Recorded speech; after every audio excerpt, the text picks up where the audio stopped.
Auzubillahiminash-shaytanir-rajim. Bismillahir-rahmanir-rahim. Dear students, Assalamu alaikum. Hopefully you are enjoying good health. And मेरा last topics में हमने discuss किया था ये ब्लड के हवाले से जो circulatory system in human beings, उसके हमने बात की थी कि जो ह्यूमंस के अंदर जो सर्कुलेटरी सिस्टम है ये तीन चीज़ों पे मुश्तमिल होता है। इट्स के कंपोनेंट्स जो हैं वो तीन हैं। एक तो फ्लूइड है, दैट इज़ ब्लड जो कि फ़्लो करता है। नंबर 2 आर द पाथवेज जो कि जिसमें वो फ्लूइड जो है वो मूव करेगा या ट्रांसपोर्ट किया जाएगा, ठीक है। द ब्लड उसमें जिसमें ब्लड वेसल्स की हम बात करते हैं, आर्टरीज, वेन्स एंड कैपिलरीज।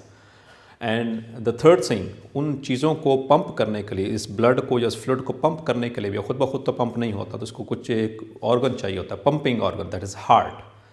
तो इन तीन चीज़ों पर मुश्तमिल होता है इंसानों का circulatory system. The human circulatory system and usually all the animals, specially the higher animals, उनके अंदर ऐसा ही होता है जिनके अंदर ये क्लोज्ड सर्कुलेटरी सिस्टम मौजूद है। So we are discussing actually the closed circulatory system. इसके लास्ट लेक्चर्स में हमने बात की थी, डिस्कस किया था ब्लड को, ठीक है। ब्लड के डिफरेंट हमने कंपोनेंट्स देखे थे कि ब्लड जो होता है वो दो चीज़ों पर मुश्तमिल होता है। इसके दो मेन कंपोनेंट्स हैं, plasma and the blood sales. 55% is plasma and 45% of the blood sales. And उसमें फिर हमने प्लाज्मा की सारी कंपोजिशन देखी कि उसके जो 55% है उसका आगे क्या क्या कंपोजिशन, उसमें वाटर एंड डिजॉल्व्स जो सब्सटेंसेस हैं। फिर उसके बाद हमने ब्लड सेल्स की बात की थी। ब्लड सेल्स में हमने देखा था कि तीन मुख्तलिफ तरह के इसमें हमारे पास सेल्स मौजूद हैं, जिसमें एरिथ्रोसाइट्स यानी कि रेड ब्लड सेल्स, और फिर ल्यूकोसाइट्स यानी कि white blood cells, and the thrombocytes जिसको हमने प्लेटलेट्स कहा था। इनके हवाले से हमने सारी डिटेल्ड बात की थी। अच्छा बेटा, लेक्चर आके मूव करने से पहले आज के लेक्चर में हमने डिस्कस करना है एक तो फंक्शंस के हवाले से, ब्लड के जो जनरलाइज्ड फंक्शंस हैं उसके हवाले से, जो कि एक इम्पॉर्टेंट लॉन्ग क्वेश्चन है बोर्ड के पॉइंट ऑफ व्यू से भी। और इससे पहले कुछ चंद चीज़ें मैं आपसे डिस्कस करता चलूँ रिगार्डिंग द ब्लड सेल्स। तो एक तो ये जितने भी ब्लड सेल्स हैं हमारे, all the blood cells, they are formed in the bone marrow, ठीक है। They are formed in the bone marrow, और बोन मैरो के हवाले से आप पढ़ चुके हैं पहले भी, ठीक है। और इसमें मैंने आपको वो भी बताया था, रेड मैरो और येलो मैरो के हवाले से, एक्टिव एंड इनएक्टिव के हवाले से भी डिस्कशन हुई थी लास्ट लेक्चर के हवाले में। और नंबर 2, इसमें जो बोन मैरो होती है उसके अंदर कुछ सेल्स होते हैं, उन सेल्स को हम कहते हैं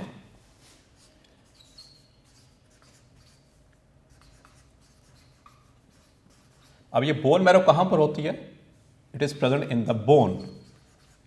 और बोन के किस हिस्से में? बोन के दो पार्ट्स होते हैं, एक होती है कॉम्पैक्ट बोन और दूसरी होती है स्पॉन्जी बोन।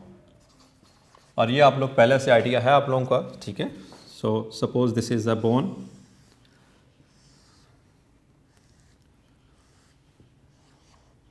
सो ये उसकी आउटर लेयर होती है जैसे हम कहते हैं कॉम्पैक्ट बोन, और अंदर से ये थोड़ी सी सॉफ्ट होती है, सॉफ्ट बोन जिसको हम स्पॉन्जी बोन कहते हैं। इसके अंदर होती है actually the bone marrow.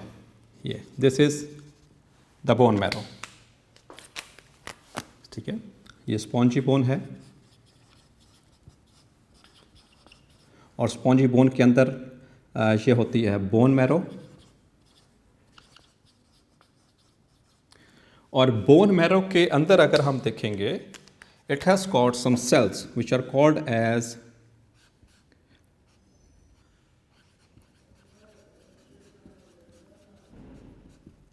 Haematopoietic stem cells. इसके अंदर हेमाटोपोइटिक स्टेम सेल्स होते हैं, जिनको हम इन जनरल स्टेम सेल्स भी कहते हैं, ठीक है। इनका एक और नाम भी है, इनको प्लूरिपोटेंट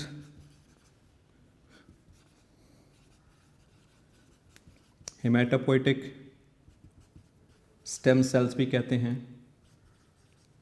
ठीक है। ये अनडिफरेंशिएटेड सेल्स होते हैं, हेमाटोपोइटिक स्टेम सेल्स और प्लूरिपोटेंट हेमाटोपोइटिक स्टेम सेल्स, ये दोनों इसी के नाम है, सेम नाम। और इन सेल्स के अंदर एक्चुअली डिफरेंशिएशन का जो प्रोसेस है वो चलता है और इनसे आगे बनते हैं द सेल्स, ठीक है। और इससे फिर आगे माइलोजेनस sales and lymphoid sales.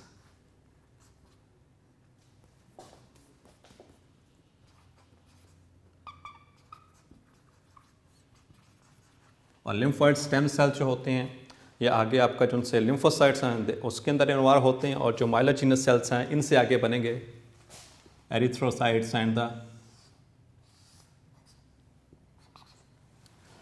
Erythrocytes and the leukocytes. Leukocytes से आगे जो टाइप्स होती हैं वो यहाँ से इस तरह से बनेंगी। तो ये एक बात रह गई थी लास्ट टाइम, तो ये आपने याद रखनी है। तो बोन मैरो, हमारी ये बोन्स होती हैं, बोन्स के अंदर होती है बोन मैरो, स्पॉन्जी बोन के अंदर होती है, उसके अंदर होते हैं हेमाटोपोटिक स्टेम सेल्स, और वो जिनको प्लूरिपोटेंट हेमाटोपोटिक स्टेम सेल्स भी कहते हैं। इनकी ये जब डिफ्रेंशिएट करते हैं तो इनमें से ये दो तरह के सेल्स बनेंगे, और ये आगे फिर फर्दर एरिथ्रोसाइट्स, ल्यूकोसाइट्स और जो थ्रोम्बोसाइट्स, ठीक है, वो बनाएंगे। एक और बात बेटा आपने याद रखनी है, very important regarding the MCQs, कि दैट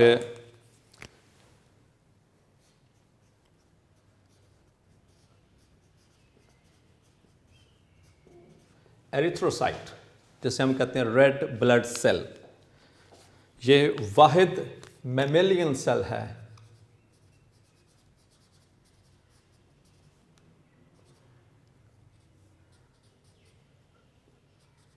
which is anucleated। ये वेरी इंपॉर्टेंट क्वेश्चन, ठीक है, शॉर्ट MCQs के वाले से, कि वो कौन सा ऐसा यूकैरियोटिक सेल है जिसके अंदर न्यूक्लियस नहीं होता। हमने सेल्स की आपने इससे पहले पढ़ चुके हैं डिफरेंशिएशन के, जितने भी लिविंग ऑर्गेनिजम्स होते हैं उसमें दो तरह के सेल्स होते हैं, आधे होते हैं द प्रोकैरियोट्स और यूकैरियोट्स। और प्रोकैरियोट्स और यूकैरियोट्स में बेसिक डिफरेंशिएशन किस चीज़ की थी? That was the presence of nucleus. तो प्रोकैरियोट्स में न्यूक्लियस नहीं होता, जबकि यूकैरियोट्स के अंदर न्यूक्लियस होता है। लेकिन ये वाहिद ऐसा मैमेलियन यूकैरियोटिक सेल है जिसमें न्यूक्लियस नहीं होता, द मैच्योर रेड सेल, जिसको हम कहते हैं एरिथ्रोसाइट। लेकिन इसका कतई तौर पर यह मतलब नहीं है कि इसके अंदर शुरू से न्यूक्लियस नहीं होता। जब इसकी फॉर्मेशन स्टार्ट होती है बोन मैरो से, एरिथ्रोपोइसिस का अमल शुरू होता है। एरिथ्रोपोइसिस कहते हैं the process of formation of erythrocytes, यानी जिसमें रेड ब्लड सेल्स बनते हैं, इस प्रोसेस को कहते हैं एरिथ्रोपोइसिस। इस प्रोसेस के दौरान सबसे पहले बनते हैं एरिथ्रोब्लास्ट, ठीक है, द एरिथ्रोब्लास्ट। जो एरिथ्रोब्लास्ट होते हैं ये बड़े साइज के होते हैं and they contain the nucleus, इनके अंदर न्यूक्लियस होता है। ये इमेच्योर रेड सेल्स होते हैं and whenever they become the mature, जब वो मैच्योर हो जाते हैं, now they will be called as erythrocytes. And erythrocytes, उसमें से जो न्यूक्लियस होता है वो एक्सक्लूड हो जाता है और उनका साइज भी थोड़ा सा कम हो जाता है, जिसकी हमने लास्ट टाइम भी बात की थी, दैट इज़ 8 माइक्रोमीटर्स और 8 माइक्रॉन्स के करीब करीब approximately. So that was some topics, some important discussions regarding the previous lectures. So now we are going to start our today's lecture, that is the functions of blood.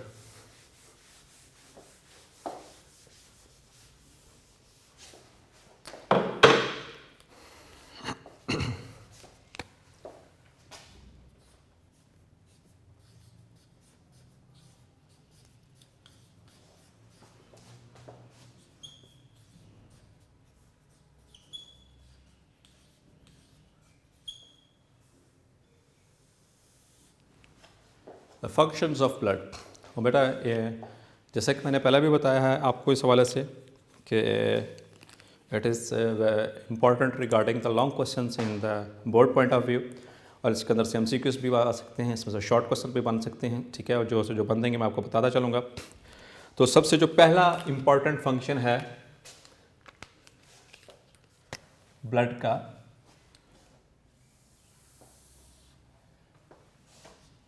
that is it is involved in homeostasis।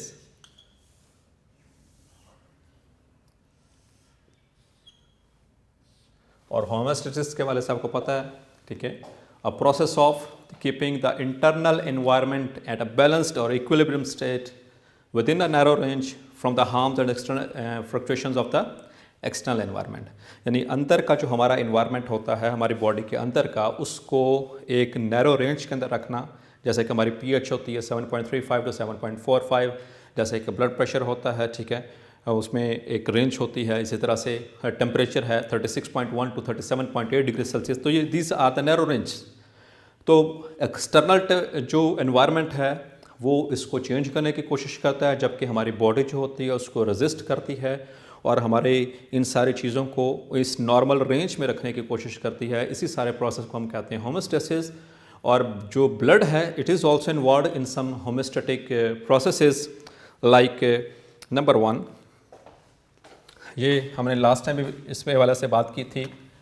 Number 1, it maintains the plasma osmotic pressure. ये मैंने last lecture में detail से discuss किया था। जब हमने plasma को discuss किया था, प्लाज्मा के अंदर मैंने प्लाज्मा प्रोटीन्स का जिक्र किया था, ठीक है। और इसमें मैंने ये बात की थी कि इसमें 2 प्रोटीन्स होती हैं, 2 plasma proteins. Number 1 is albumin and number 2 is globulin, ठीक है। These are the major proteins which are involved in maintaining the plasma osmotic pressure।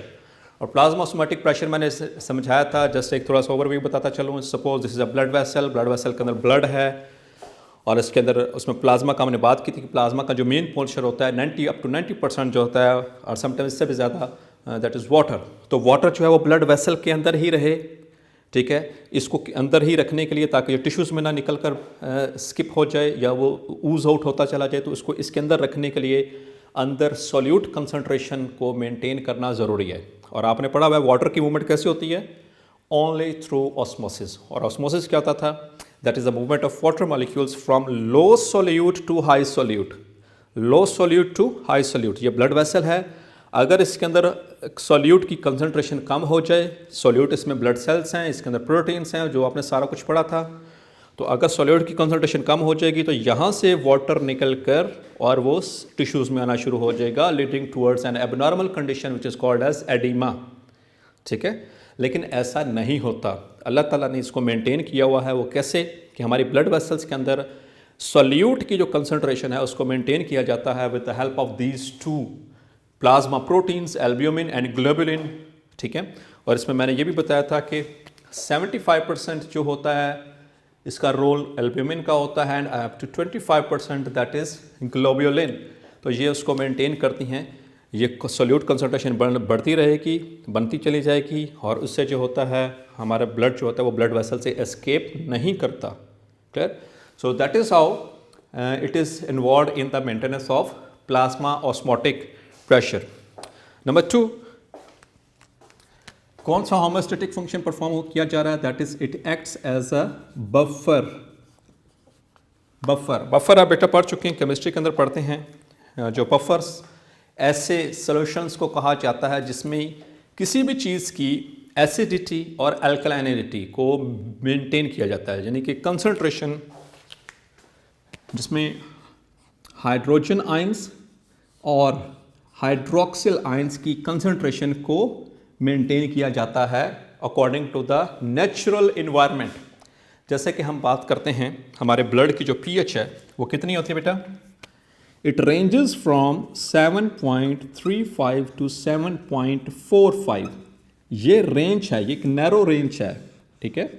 इस रेंज में रखना जो है वो भी ब्लड का ही काम है। इसके अंदर मौजूद मुख्तलिफ तरह के आपने डिज़ोल्व सब्सटेंसेस पढ़े थे, इसमें ऑर्गेनिक आयंस हैं, इनऑर्गेनिक आयंस हैं, इसमें वेस्ट मेटाबोलाइट्स भी हैं, सारा कुछ है, ठीक है।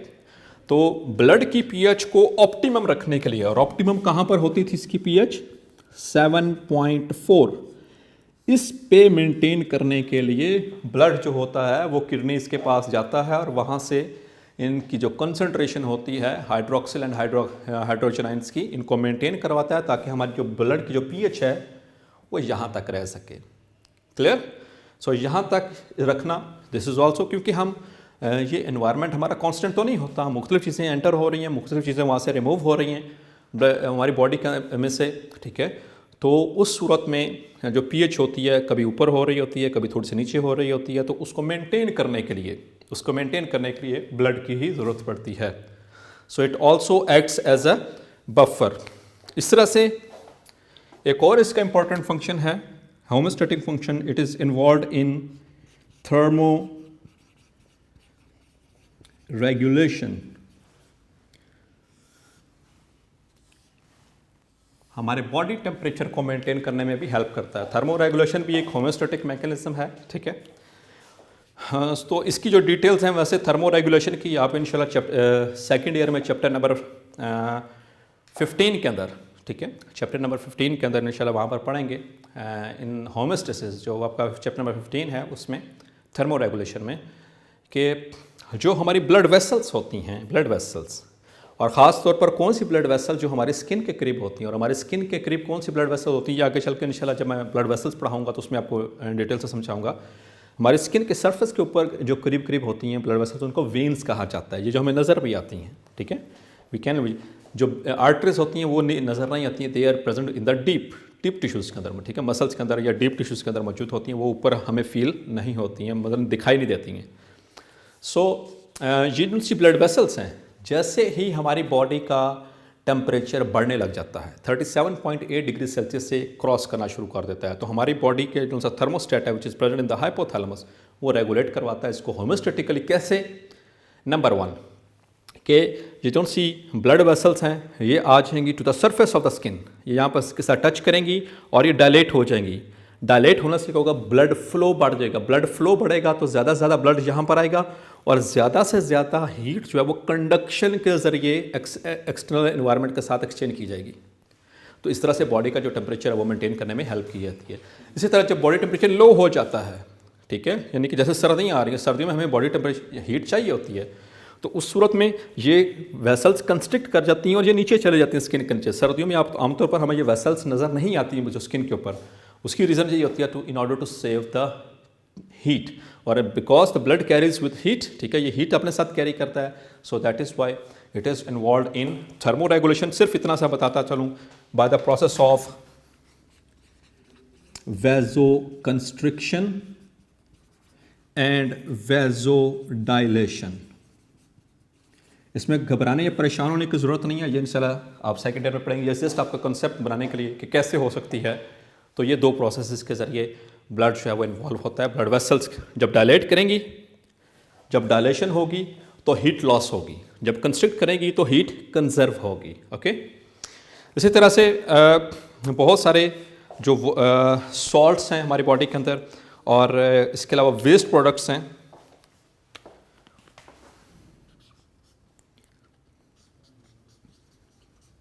वेस्ट एंड सॉल्ट्स, उनको भी मेंटेन किया जाता है, क्योंकि जितना भी हमारी बॉडी के अंदर वेस्ट प्रोडक्ट बन रहे हैं या सॉल्ट्स बन रहे हैं और जिसकी हमारी बॉडी को ज़रूरत नहीं है, तो वो हमारी बॉडी से एक्सक्रीट कर दिए जाते हैं। किसके ज़रिए? क्योंकि ब्लड के अंदर होते हैं, तो ब्लड उनको किडनीज़ के पास में लेकर जाएगा जो एक्सक्रीटरी ऑर्गन है, और वहाँ पर जाकर जो है ये बॉडी से रिमूव कर दिए जाते हैं। इसी तरह से एक और फंक्शन जो कि हमने लास्ट टाइम भी डिस्कस किया था इन द बेजोफिल, उसमें बेजोफिल्स के अंदर, ल्यूकोसाइड्स के अंदर, ठीक है, वहाँ पर जो बेजोफिल्स होते हैं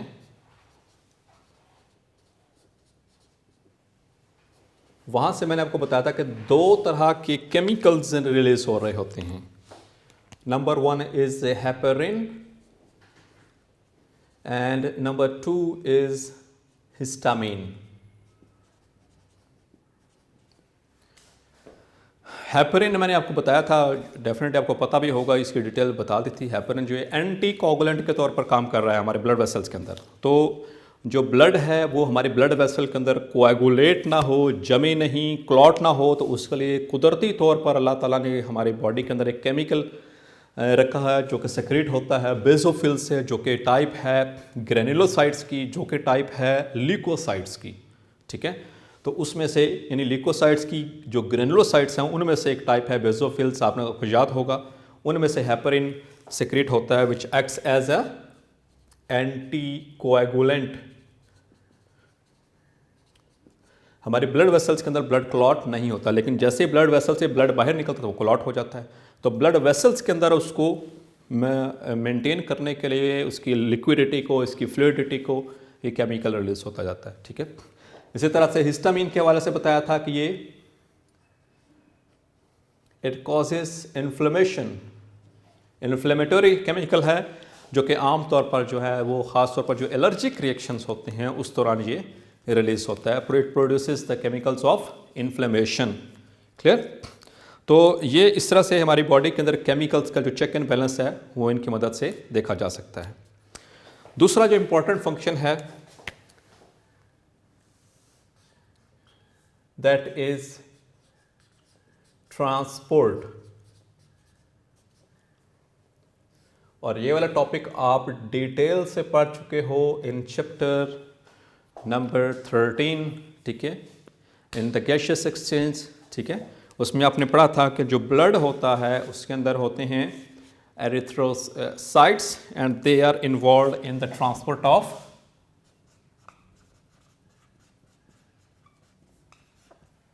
oxygen and carbon dioxide.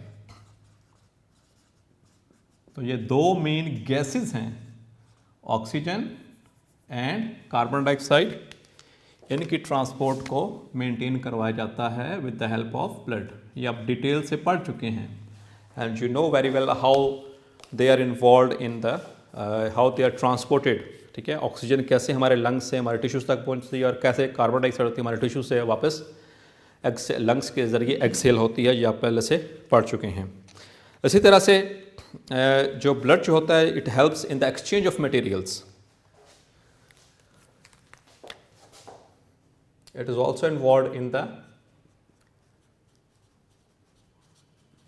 exchange of materials. कैसे? You have read कि जितने भी हमारे कंपोनेंट्स हैं हम जो खाते हैं, जैसे कि हमने कार्बोहाइड्रेट खाए, कार्बोहाइड्रेट जैसे हमने कोई रोटी खाई है या कोई ब्रेड खाई है, अल्टीमेटली उसके अंदर स्टार्च है। स्टार्च जैसे वो डाइजेस्ट होगी, डाइजेस्ट होने के बाद वो कन्वर्ट होगी टू ग्लूकोज, और ग्लूकोज जो होती है वो फिर हमारे स्मॉल इंटेस्टाइन से एब्जॉर्ब होती है। ठीक है, फ्रॉम द आइलियम, और वहाँ से कहाँ पर जाती है? It goes directly into the blood circulation, और फिर ब्लड सर्कुलेशन के जरिए होती हुई फिर वो हमारी बॉडी के डिफरेंट टिश्यूज़ के अंदर, हर सेल के अंदर वो उसको पहुँचा दी जाती है। तो वो कैसे पहुँचाई जाती है? Through the blood. ठीक है, ब्लड में कैसे? Through the plasma. तो वहाँ पर जो एक्सचेंज, और सेल के अंदर जो चीज़ें वेस्ट प्रोडक्ट्स बन रहे हैं उनको वहाँ से सेल से रिमूव करवाना है, तो वो भी कैसे होगा? Through the blood plasma. ठीक है, so it is also involve in the exchange of materials. इसके अलावा इसका इम्पॉर्टेंट फंक्शन जो है that is it maintain transports various substances जैस न्यूट्रिएंट्स, वाटर्स एंड सॉल्ट्स। ठीक है, वाटर उनको भी सारा सबको ट्रांसपोर्ट करती है ये सारे इसके ट्रांसपोर्ट। एक इम्पॉर्टेंट जो ट्रांसपोर्टेशन है that is involve in the transport, बहुत important function of hormones. Hormones आपको पता है these are the chemicals which are release from the endocrine glands. जो एंडोक्राइन ग्लैंड्स होते हैं हमारी बॉडी के, like pituitary gland, like thyroid gland, like ovaries, like testis. ठीक है, तो इन ऑर्गन्स में से ये हमारे एंडोक्राइन ग्लैंड्स हैं, यहाँ से हार्मोन सिक्रेट होते हैं। और आपको पता है जो एंडोक्राइन ग्लैंड्स होते हैं दे आर डक्टलेस ग्लैंड्स, इनकी डक्ट्स नहीं होती हैं। तो ये अपनी जो सेक्रेशंस होती हैं उनको डायरेक्टली कहाँ पर उसमें फॉल करते हैं या पोर करते हैं? Into the blood. और ब्लड जो होता है वो उसको कैरी करता है और अपने टारगेट जो सेल्स होते हैं वहाँ तक उनको लेकर के जाता है। Clear? So transport of hormones. ठीक है, लाइक इसमें एग्जांपल दे सकते हैं आप follicle stimulating hormone which is called as FSH। ये कहाँ से सेक्रेट होता है? From the anterior pituitary gland. ठीक है, वहाँ से ये रिलीज होता है, रिलीज्ड,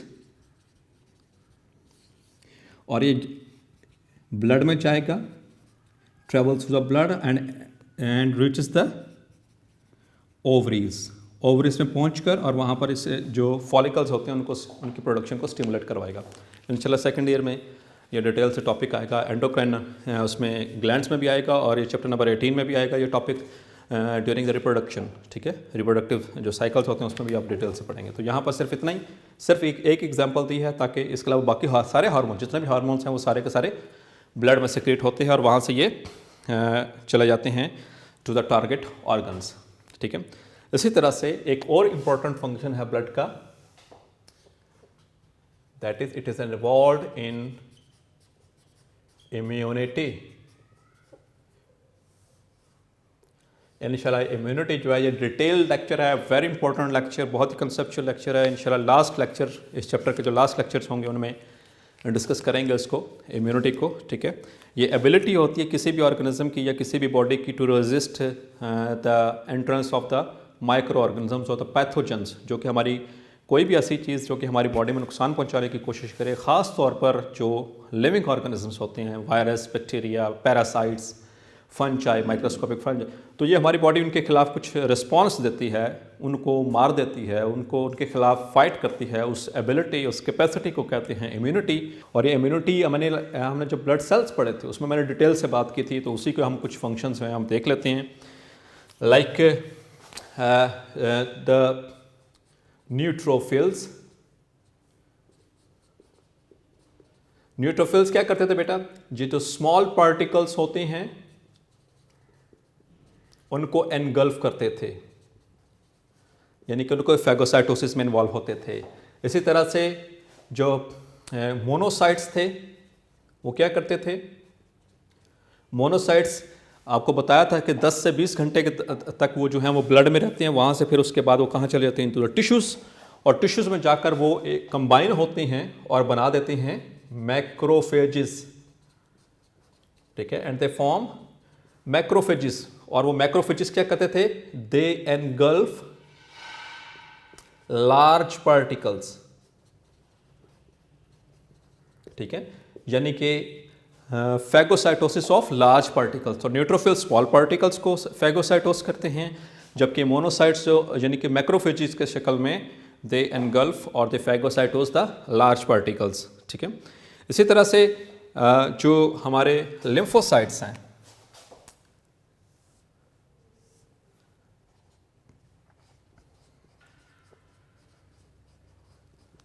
लिम्फोसाइट्स, ये मैंने बात की थी कि दो तरह के हमारे पास लिम्फोसाइट्स होते हैं, एक टी लिम्फोसाइट्स और दूसरे होते हैं बी लिम्फोसाइट्स। इंशाल्लाह ये इम्यूनिटी के टॉपिक में डिटेल से स्टडी किए जाएंगे, वहाँ पर समझाए जाएंगे।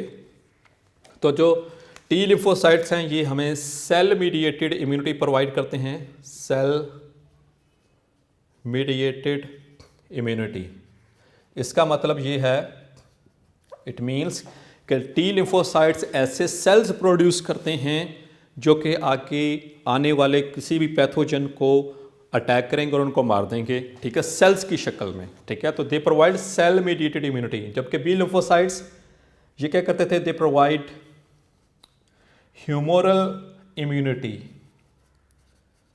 और ह्यूमोरल इम्यूनिटी क्या होती है ये इंशाल्लाह डिस्कस करेंगे, बस अभी शॉर्ट फॉर्म में बताता चलूँ कि दे प्रोड्यूस एंटीबॉडीज़, ये कुछ प्रोटीन्स जो होती हैं वो प्रोड्यूस करते हैं बी लिम्फोसाइट्स, जो कि जो पैथोजन होते हैं उनके खिलाफ लड़ती हैं और उनको मार देती हैं, ठीक है। तो इस तरह से ये लिम्फोसाइट्स इस तरह से हमारी बॉडी में इन्वॉल्व होंगे। इसी तरह से जो हमारा ब्लड है इट प्रोड्यूसेस इंटरफेरॉन्स, ये इंपॉर्टेंट पॉइंट है इसलिए रेड से मार्क कर रहा हूँ। इंटरफेरॉन्स ये हमारे ब्लड में प्रोड्यूस होती हैं, और जो इंटरफेरॉन्स होते हैं ये ऐसे केमिकल्स होते हैं जो कि they are involved in killing against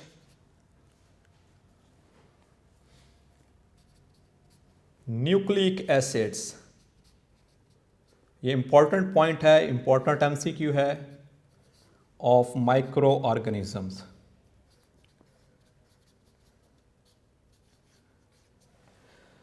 यह specialized for killing the nucleic acid. जो भी आने वाले, जैसे कि वायरस है, वायरस एंटर होगा तो अपना न्यूक्लिक एसिड एंटर करता है, ठीक है, हमारी बॉडी के अंदर न्यूक्लिक एसिड को एंटर करता है हमारे सेल्स के अंदर।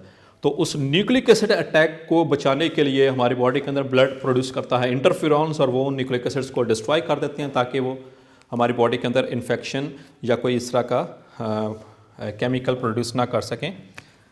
और एक और चीज़, they also produce, blood produce antitoxins. Antitoxins, ये टॉक्सिन्स किसे कहते हैं? ऐसे केमिकल्स को जो हमारे सेल के लिए नुकसानदेह होते हैं, विच कॉज इन्फ्लेमेशन और which cause damage to our cells, ठीक है, हमारे सेल्स को डैमेज कर सकते हैं। तो उनके खिलाफ कुछ ऐसे केमिकल्स प्रोड्यूस किए जाते हैं, ठीक है, they combat against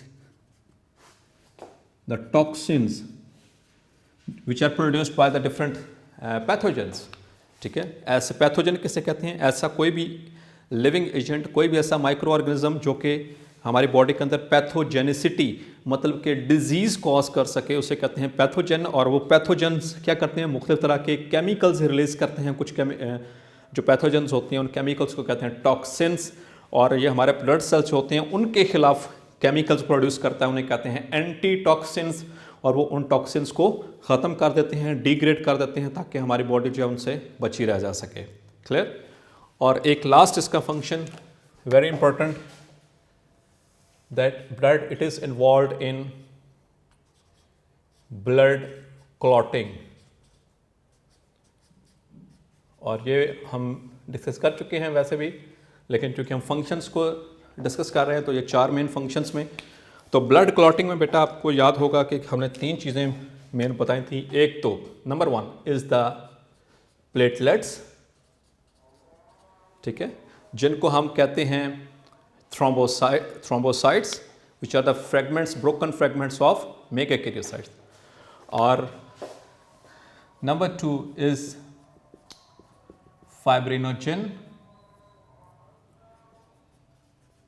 and number 3 is prothrombin.